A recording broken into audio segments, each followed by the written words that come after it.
Bueno, ahora vamos a hablar sobre otro parámetro importante.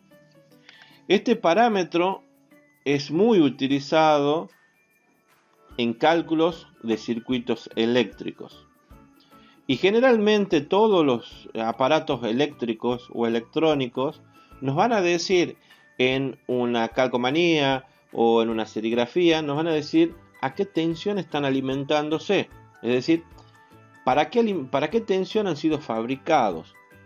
Por ejemplo, si compramos un centro musical, ustedes en la parte de atrás lo primero que tienen que ver a qué tensión va a operar ese centro musical. El valor que nos dan ahí es el valor RMS. Pero ya vamos a ver bien qué es el valor RMS. Nosotros cuando hablamos de valor RMS, también podemos estar hablando de valor eficaz o valor efectivo. Son términos que se utilizan para decir que estamos hablando de lo mismo, valor RMS. ¿Qué significa valor RMS? Significa raíz cuadrada media. En inglés se pone root mean square.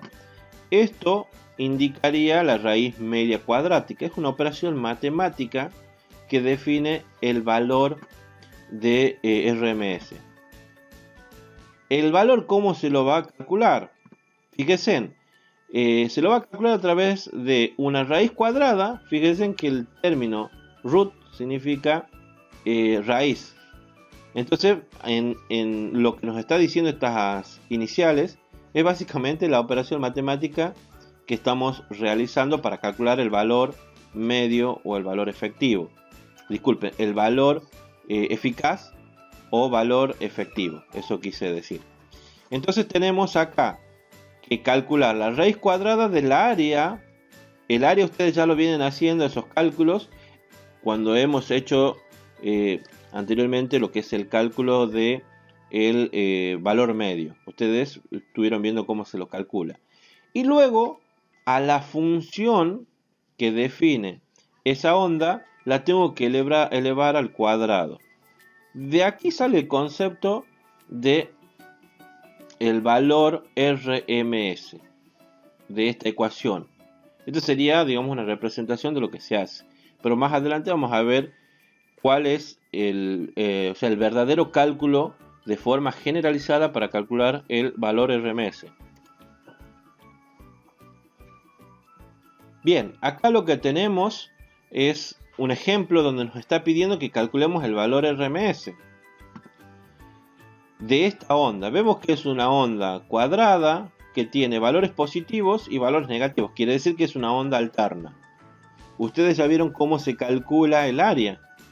Veamos bien qué es lo que nos está pidiendo en la ecuación. La ecuación nos pide que calculemos el área, que calculemos, primero que a la función le elevemos al cuadrado. Eso es lo que vamos a tener que hacer. Es decir, a la función la elevamos al cuadrado y después le calculamos el área.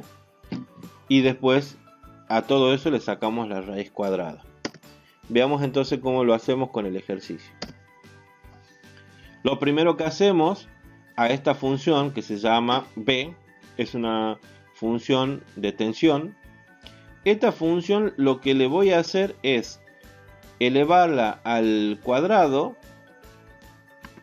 Al elevarla al cuadrado, lo que vamos a tener 3 al cuadrado nos va a dar 9 de altura ahora. Cuando elevemos al cuadrado la parte negativa, fíjense, de esta onda, 1 al cuadrado, menos 1 al cuadrado nos va a dar 1. Entonces tenemos acá. Se nos quedó una nueva función, que es la función cuadrática, es decir, una función elevada al cuadrado. Y ahora hay que calcular el área de estos dos rectángulos que nos han quedado aquí. ¿Cómo lo hacemos? Ahora, para calcularlo, vamos a calcular de esta forma. Decimos 9 por 4, que es el valor de este segmento. Este 4 viene a ser en segundos, porque acá lo estamos midiendo en segundos. Entonces sería 9 voltios por 4 segundos, más 1 voltio por 4 segundos también, que es lo que dura la base de este rectángulo. Hacemos el cálculo y sacando la raíz cuadrada de todo esto nos da 2,24 voltios. Estos 2,24 voltios representan lo que sería el valor RMS. Sencillo como calcularlo, ¿no? Veamos cómo calculamos para otras ondas el valor RMS. Hasta ahora vamos viendo formas de ondas sencillas, a lo cual el área es fácil de calcularla. Bueno, acá nos está pidiendo que calculemos de esta onda. Lo primero que vamos a hacer es elevarla al cuadrado a la función. Al elevar al cuadrado tenemos 10 al cuadrado, nos va a dar 100. O sea que la altura sería 100 ahora. Y encima sería positivo, porque fíjense que es menos 10. Si yo lo elevo al cuadrado me quedaría 100. Acá también vamos a elevarlo al cuadrado. Vamos a elevar 4 al cuadrado, nos va a quedar 16. Acá tenemos 0, entonces nos quedaría 0, que sería aquí. Luego elevamos al cuadrado menos 2, nos va a quedar más 4, que sería esto. Y por último nos queda este segmento. Ahí también nos va a quedar 0. A partir de esto ya estamos en condiciones de calcular las áreas. Tenemos 100 voltios multiplicado por 2 segundos. Y así sucesivamente vamos calculando el área y obtenemos que el valor RMS de esta función va a ser 4,89 voltios. Ese sería el valor RMS. Hasta acá, ¿qué es lo que hemos podido visualizar? Es la forma matemática de cómo proceder a hacer el cálculo. Pero todavía no hemos entendido bien el concepto del valor eficaz. Bueno, para clarificar el concepto del valor RMS, yo lo que les voy a mostrar sería un ejemplo de un experimento que se hizo. Ustedes pueden ver acá un circuito donde hay una resistencia. Tenemos una fuente de corriente continua, una llave o un interruptor, y también tenemos una fuente de corriente alterna, y también otro interruptor. Les explico cómo va a funcionar este experimento y en qué consiste. La idea es poder activar este interruptor, y lo que va a suceder es que al activar este interruptor, la corriente va a atravesar la resistencia, volviendo nuevamente a la fuente.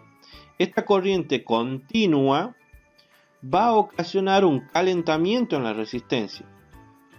Este calentamiento en la resistencia va a calentar el agua, y yo puedo medir la temperatura, los efectos de este calentamiento.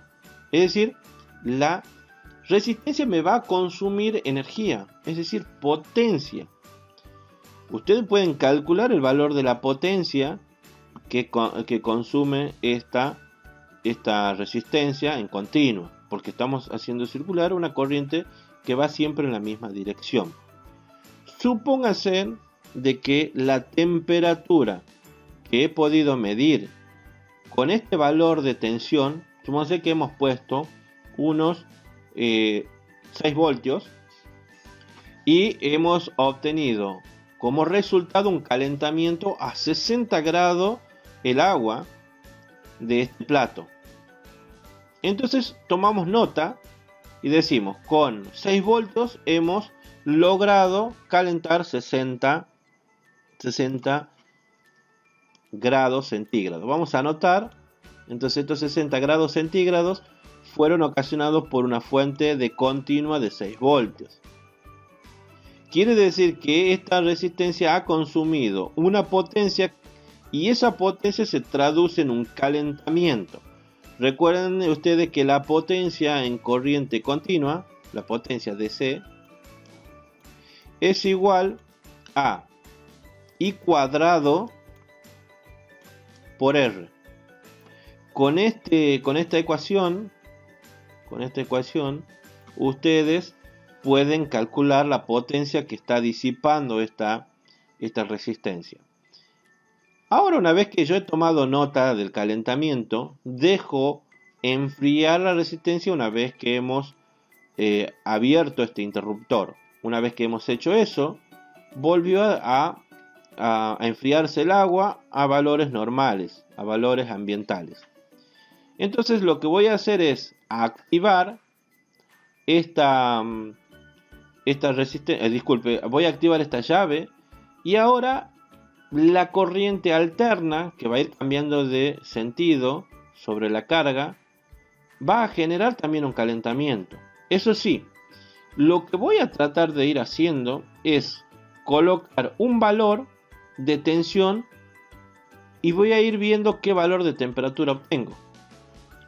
Cuando yo empiece a subir el valor de tensión acá, seguramente esto va a ocasionar de que acá yo tenga, por ejemplo, un valor de temperatura de 30 grados con 1 voltio.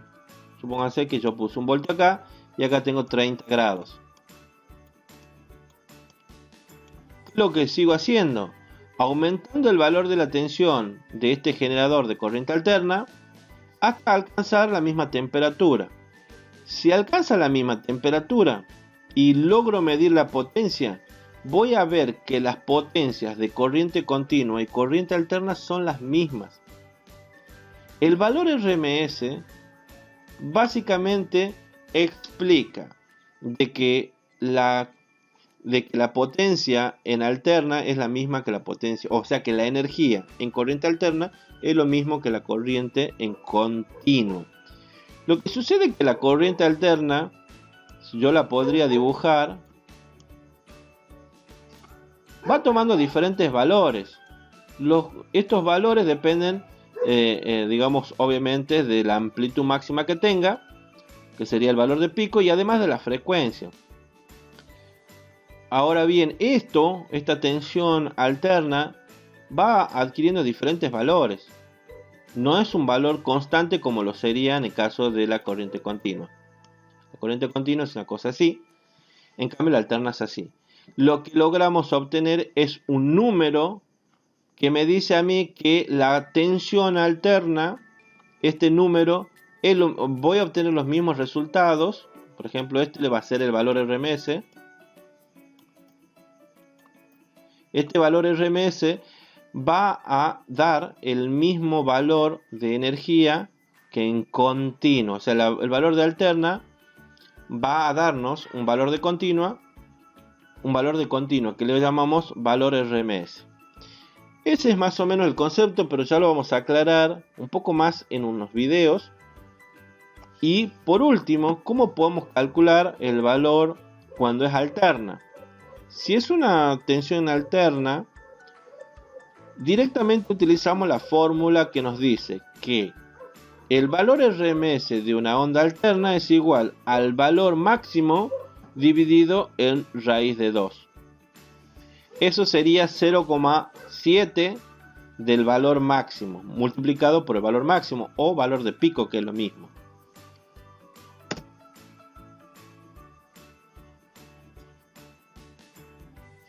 Bueno, acá podemos plantear otro ejercicio para luego retomar lo que vendría a ser en alterna el valor RMS. Este ejercicio que estoy pidiéndole va a ser un desafío para ustedes.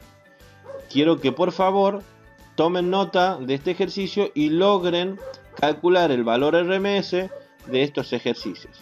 Ahora sí, les propongo ver un video donde vamos a explicar un poquito más sobre el valor RMS. El valor eficaz de una señal alterna es aquel que produce los mismos efectos caloríficos que si la señal fuera constante. En este circuito es lógico que digamos de él que circulan 2,1 amperios, ya que es la intensidad que siempre está circulando. Pero en este otro, al ser una intensidad que cambia constantemente de valor, aumenta, disminuye, pasa por 0, vuelve a aumentar y disminuir y ahora en sentido contrario, etc., ¿de qué valor decimos que es si toma tantos? 3 amperios, que es el máximo, 6, que es el valor de pico a pico. ¿Cuál de todos estos valores creéis que es el más representativo de la señal? Parece que tendría sentido poder equiparar de alguna forma estas dos intensidades y para la corriente alterna buscar ese valor de intensidad que en corriente continua produzca los mismos efectos de calor en la carga, o sea, que ilumine igual esta lámpara. Resulta que una intensidad continua de 2,1 amperios provoca la misma luz o el mismo calor que una alterna senoidal de valor máximo 3. Aunque la alterna tiene instantes que superan los 2,1, también tiene instantes en los que es menos de 2,1. A esta intensidad la llamamos intensidad eficaz. Por lo tanto, decimos que es una alterna de 2,1 amperios eficaces. ¿Por qué resulta más útil decir que esta intensidad alterna es de 2,1 amperios y no de 3 o de 6 o de 1,5? Imaginemos que un fabricante de fusibles fabrica uno que funde cuando supera los 2,1 amperios continuos. ¿A partir de qué intensidad alterna senoidal fundirá? Pues a partir de la que produzca el mismo calor, o sea, la que tenga 2,1 amperios alternos eficaces, que es esta de señal de valor máximo 3. No tiene sentido que el fabricante diga que es un fusible de 2,1 amperios continuos y 3 alternos. Dirá simplemente que es de 2,1 amperios y nosotros entenderemos 2,1 amperios continuos o 2,1 amperios eficaces alternos. Lo mismo ocurre con un cable. Si me dice un fabricante de cables que un determinado modelo aguanta hasta 25 amperios, yo entendería que aguanta 25 amperios continuos y 25 alternos. Y al decir alternos, se sobreentiende eficaces. Y por supuesto, un fabricante de amperímetros, cuando midan valores alternos, nos mostrarán en su pantalla el valor eficaz, no el máximo, porque los fabricantes de cables, fusibles, etcétera, me lo van a referir todo al valor eficaz. ¿Cómo hemos llegado a que esta señal tiene un valor eficaz de 2,1? Pues utilizando esta fórmula que lo calcula. Cada valor lo elevo al cuadrado, sumo todos esos valores, los divido entre el número de valores tomados y hago la raíz cuadrada del número que salga. Vamos a ver esto con más cuidado. Vamos a construirnos una función senoidal con Excel. Esta es la fórmula en función del tiempo. Cada valor de esta señal es el valor máximo, casilla C6, por el seno de 2 por pi, por la frecuencia, que lo pongo en la casilla C7, por el tiempo. Lo divido entre 1000 para que el tiempo sean milisegundos. El ángulo de desfase será 0 porque queremos que empiece en 0 milisegundos. El tiempo lo cogemos a intervalos de 0,5 milisegundos. Para 1 milisegundo este es el valor de la señal, para 2 milisegundos este, etc. Decido hacerlo hasta los 40 milisegundos. Puedo cambiar la amplitud, por ejemplo, de 10 a 3 y vemos cómo cambia la señal. La frecuencia de 100 a 25, etc. Ahora quiero calcular el valor eficaz usando esta fórmula, la fórmula del verdadero valor eficaz.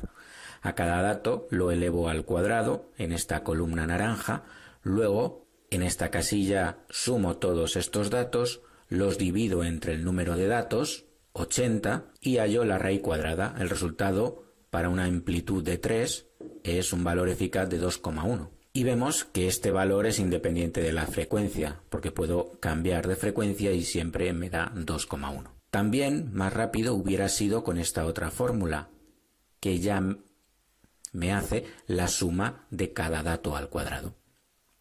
Por ejemplo, en España la tensión doméstica es 230 voltios alternos eficaces, que es una tensión de amplitud 325 y frecuencia 50 Hz, esta de aquí. Pero para señales senoidales hay otros métodos de hallar el valor eficaz. Por ejemplo, dividiendo el valor máximo entre raíz de 2. Vemos que siempre da lo mismo. Y otra que emplean ciertos instrumentos de medida, que es multiplicar por 1,11 la media de los valores rectificados.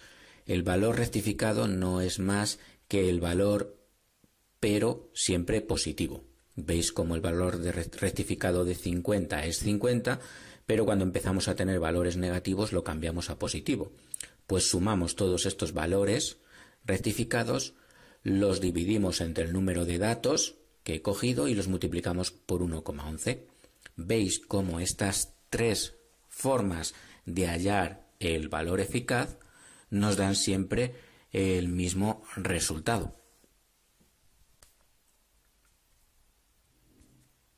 Por lo tanto, cada tipo de señal tiene su valor eficaz, que se calcula siempre con esta fórmula. Y para cada una hay otras formas más sencillas de llegar a este valor eficaz. Si la señal es alterna senoidal, se puede calcular también de estas dos maneras. Si la señal es de esta forma, se puede calcular también así, y si es triangular, de esta manera también. Hay instrumentos que utilizan la verdadera fórmula para hallar el valor eficaz y otros que usan métodos de cálculo que solo valen para señales senoidales. Es más barato construir un instrumento que calcule la fórmula en verde que la naranja. Cuando la señal sea senoidal, ambos instrumentos marcarán lo mismo, pero ante señales deformadas o con armónicos ya no marcarán igual, y esto nos puede llevar a error. Sabemos que cuando la señal es senoidal, el valor eficaz se puede calcular de varias formas, usando la verdadera fórmula o también rectificando los valores, haciendo la media y multiplicándolos por 1,11. Vemos que en ambos casos dan siempre el mismo valor. Vamos a demostrar que cuando la señal no es senoidal pura, estos valores ya no coinciden. Para obtener una señal que no sea senoidal, usaremos sus armónicos sumados, ya que toda onda periódica, por muy rara que sea, se puede obtener como suma de ondas senoidales de frecuencias doble, triple, etc. L1, que es la señal a calcular el valor eficaz, es la suma de la señal senoidal morada más la rosa, más la roja, más la azul. Aquí tenemos una señal de 14 amperios de amplitud, 9,9 amperios eficaces, que es senoidal pura, y por lo tanto coinciden las tres formas de calcular este valor. Pero si la señal se deforma introduciendo un segundo armónico de amplitud 5, ahora la señal L1 ya no es senoidal pura, y vemos cómo ya no coinciden las tres formas de hallar este valor. Esta señal tiene un valor eficaz de 11,1 amperios, pero esta forma de calcularlo nos da 9,9. Está cometiendo un error. Por este circuito están pasando 11 amperios. Si tenemos un fusible de 10,5, fundirá. Con un instrumento convencional no encontraremos el motivo por el que el fusible está fundiendo, ya que marcará menos de 10,5, pero si usamos un amperímetro de verdadero valor eficaz, sabremos que funde porque están pasando más de 10,5 amperios. ¿Qué provoca señales no sinusoidales o con armónicos? Todo consumo de intensidad provoca en los conductores una caída de tensión. En la derecha el consumo es lineal y la caída de tensión también, y al final del cable tendremos una tensión de un valor un poco menor que al comienzo, pero senoidal. A la izquierda tenemos cargas que consumen intensidad a intervalos, durante pequeños instantes, no de forma continua o lineal. Como el consumo no es lineal, la caída de tensión en el conductor tampoco. Cuando no se está consumiendo, toda la tensión llega al final, no hay caída de tensión, pero en los instantes de consumo se produce esa caída que provoca una deformación en la tensión al final del conductor. Son estas cargas no lineales las que provocan que la tensión tenga armónicos, y lo que alimentemos con este tipo de tensión provocará intensidades con armónicos también, o sea, no senoidales.